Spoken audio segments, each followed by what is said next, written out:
Hello friends, কেমন আছো সকলে? আশা করছি সবাই খুব ভালো আছো, সুস্থ আছো। এই দেখো, অনেক দিন পর আমি রোল বানাচ্ছি। এটা কোনো রেসিপি না, এটা জাস্ট আমার বানানো ইচ্ছে হয়েছিল। অনেক দিন পর, অনেক দিন থেকেই খাচ্ছি না, আর এতদিন তো নিরামিষ খেয়ে খেয়ে না মুখটা যেন কেমন হয়ে গেছে, একটু খেতে ইচ্ছে করছে এটা সেটা। তো আমি ভাবলাম, আর দোকান থেকেও এসে গেছি, কিছু কাজ করা ছিল না। দোকান থেকে আসার পর রাত্র তো 6টা কি 7টা ডিম নিয়েছি। ডিম নিয়ে বানাতে শুরু করেছি। 6-7টা ডিম দেখো একটা গ্লাসে ফাটিয়ে নিলাম, তার মধ্যে একটু নুন দিয়েছি, একটু গোলমরিচের গুঁড়ো, আর আমি রিফাইন তেলে, এই দেখো অল্প করে আমি রিফাইন তেল দিয়েছি। যদি আমি এটা বাজার থেকে কিনি না, এক তো হলো তেল কতদিন আর বাসি থাকবে তার নাই ঠিক। তবে নিরামিষ আমিষ আমাদের এখানে দুটোটাই পাওয়া যায় এগ রোল। এক তো বাসি থাকবে তার নাই ঠিক, সবজিও কতদিনের কাটা থাকবে তারও নাই ঠিক।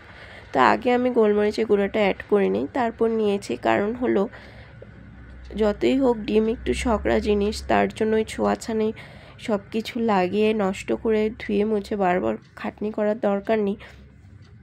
তার জন্য আমি একসাথেই নিয়ে নিয়েছিলাম গোলমরিচের গুঁড়োটা পরে। তারপর দেখো ডিমটা করে, অমলেটটা করে রুটিটা দিয়ে, একদম কম ডিমের মধ্যে আমি করেছি। একটু নুন দিয়েছি, পেঁয়াজ কুচি দিয়েছি, ধনেপাতা কুচি দিয়েছি, আর শসা কুচি দিয়েছি। তার সঙ্গে একটু করে নুন, একটু করে গোলমরিচ গুঁড়ো আর লেবু। তো এই যে দেখো, সবাইকে তারপর দিলাম। আর সত্যি বলতে, ভালো জিনিস এবং স্বাস্থ্যকর জিনিস না ঘরে যে কোনো বানাবে, খেতেও স্বাদ হয়, খেয়েও ভালো লাগে। তো তার জন্য আমি কেন একা খাবো, ঘরে সকলের জন্যই বানালাম। দেখো, সকলের জন্যই বানিয়েছি এক এক করে।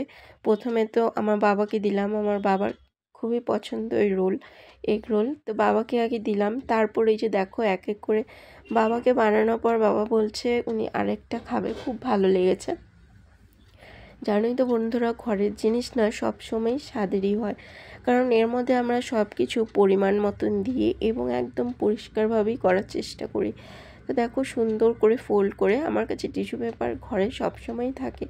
দোকান যখন আছে তো জিনিস থাকারই কথা, তো টিস্যু পেপারটা ঘরেই ছিল।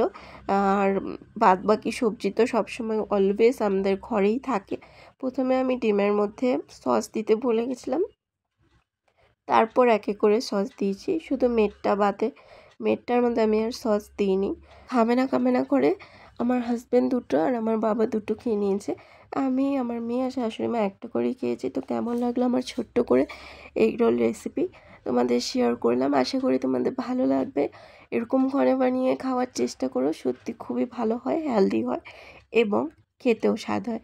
টাটা। নেক্সট ভিডিও যদি দেখতে চাও নিশ্চয়ই কমেন্ট করো, like share subscribe. Bye bye.